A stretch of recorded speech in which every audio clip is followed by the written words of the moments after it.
When an elderly woman walked into a luxurious restaurant, no one suspected her quiet presence would expose a shocking truth and bring the entire room to a standstill. The late afternoon sun cast a warm glow through the wide glass windows of Pemberton's Bistro, a renowned fine dining spot in Portland, Oregon.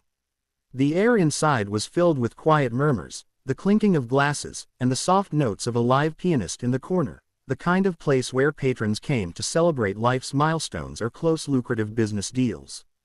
Amid the polished decor and tailored suits, the entrance door opened to reveal an elderly black woman.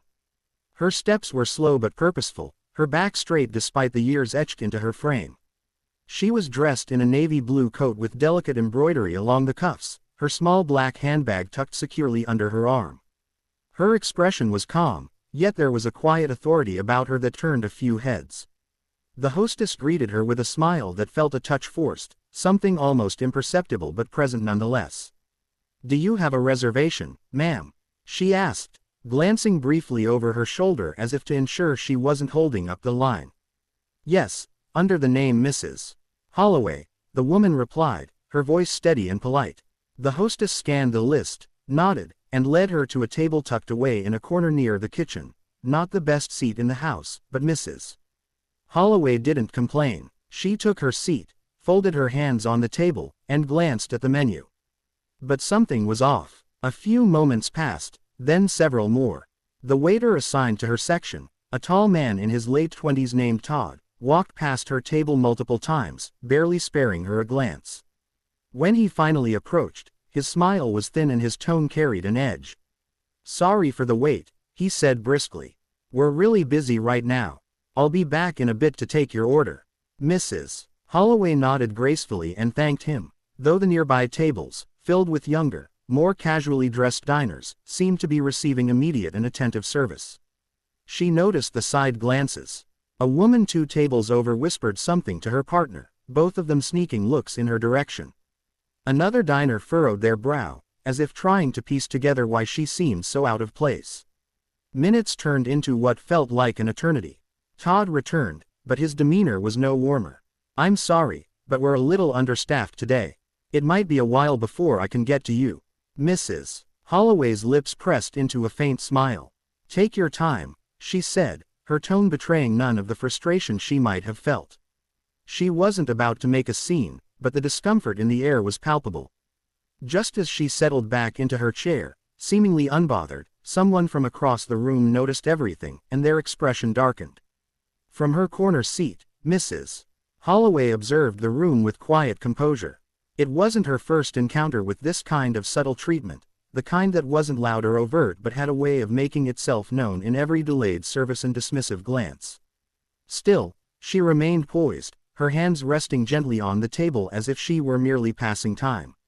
Meanwhile, Todd busied himself with nearby tables, his tone cheerful and his smile effortless as he took orders and cracked jokes with other patrons.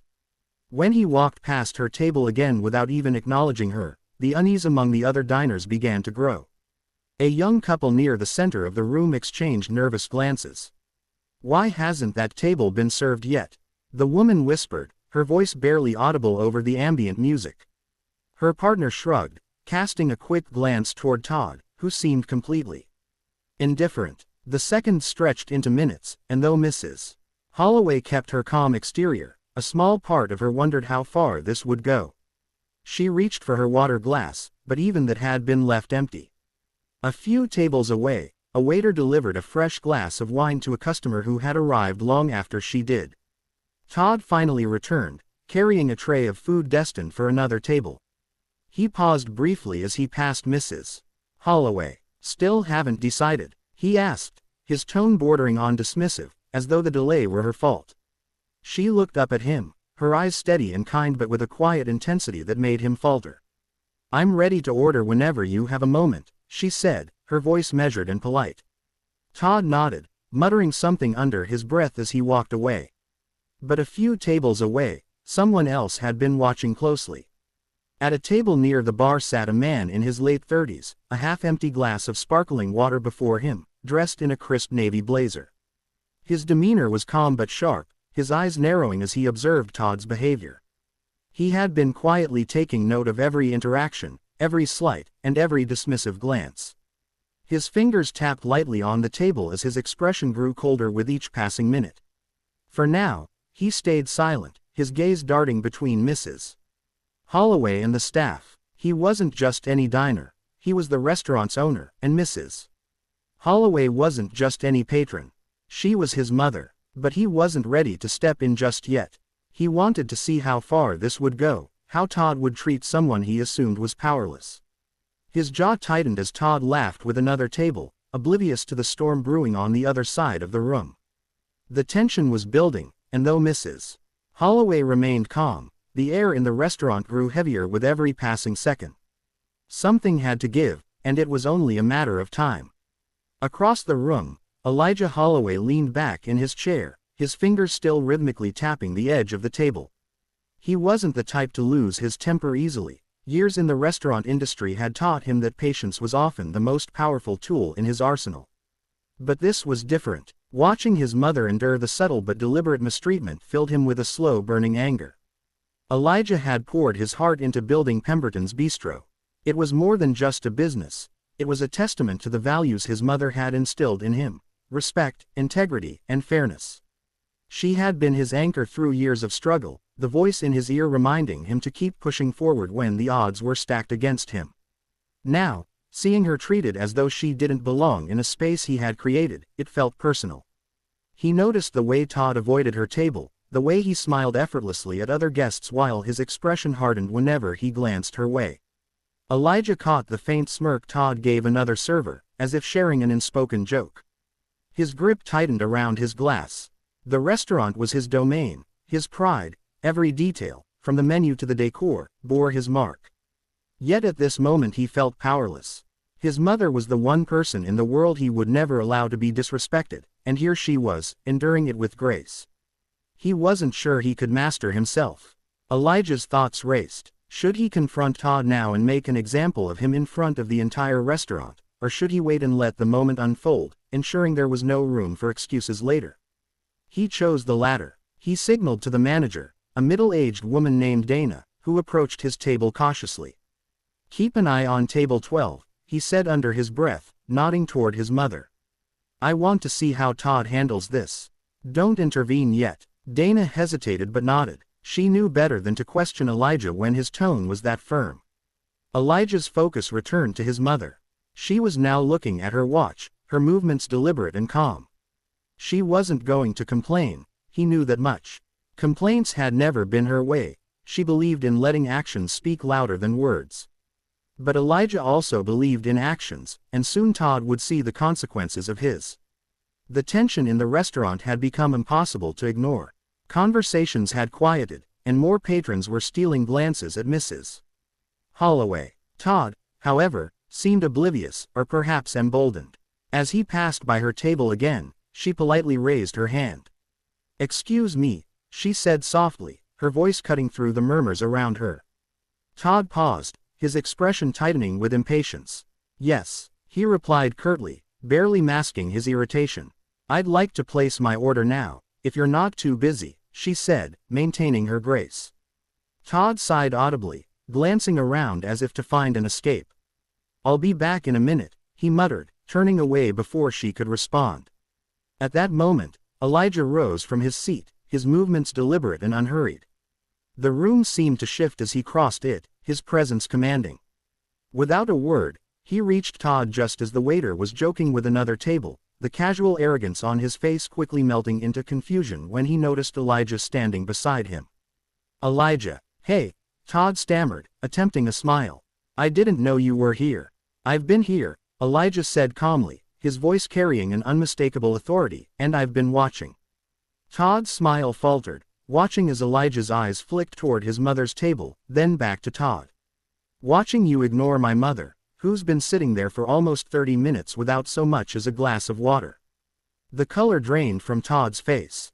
He glanced toward Mrs. Holloway, who was now sitting upright, her calm gaze locked on the interaction. Your mother," Todd stammered, his voice cracking. "Yes, my mother," Elijah said, his tone sharpening. "The woman you've treated like an inconvenience." The woman you thought didn't deserve the same respect you've been showering on every other table in this room." The restaurant fell silent. All eyes were now on the two men. Even the pianist had stopped mid-note, his fingers hovering over the keys. Todd opened his mouth to speak, but Elijah cut him off. "Save it," he said, his voice cold. "There's no excuse for what you've done, and everyone here has seen it." Elijah turned to the manager, who had been hovering near the bar, unsure whether to intervene. "Dana," he said, his voice steady, "take over table 12, and make sure my mother has everything she needs immediately." Dana nodded quickly and rushed toward Mrs. Holloway's table, offering her a flurry of apologies as she filled her water glass and handed her a menu. Elijah turned back to Todd, his expression unreadable. "We'll discuss your future here later. For now, you're done for the day. Go home." Todd stood frozen for a moment, his face a mix of humiliation and regret. Then, without a word, he untied his apron and walked out of the restaurant, the heavy door swinging shut behind him. The silence lingered for a beat longer before Elijah approached his mother's table. He crouched slightly to meet her gaze, his stern demeanor softening into something warmer. "You okay, Mom?" he asked quietly. Mrs. Holloway smiled, reaching out to pat his hand. "I'm fine, son. You handled that well." Elijah exhaled, the tension in his shoulders easing. "I should have stepped in sooner." "No," she replied gently. "You let him reveal his character. Sometimes that's more powerful than confronting someone right away." As the restaurant returned to its usual hum of activity, it was clear that no one would forget what had just happened, or the lesson it carried. The atmosphere in Pemberton's bistro had shifted. Conversations picked up again, but the air was heavier, more thoughtful. Patrons who had witnessed the scene now looked at Mrs. Holloway with a mixture of respect and quiet admiration. Elijah returned to his table, his face still composed, though the lingering anger in his eyes hadn't entirely faded. Meanwhile, Dana, the manager, made sure Mrs. Holloway's meal was served promptly. She personally presented the dishes with an apology so heartfelt it felt as though she were trying to undo the actions of the entire evening. Mrs. Holloway accepted the apology with her usual grace, offering a small nod before turning her attention to the food. She didn't need grand gestures or speeches, her quiet dignity had already spoken volumes. At another table, a young couple who had been observing the entire situation leaned toward each other. "I can't believe he treated her like that," the woman whispered, shaking her head. "It makes you think about how often this happens and no one says anything." Her partner nodded thoughtfully. "It's not just about what you see.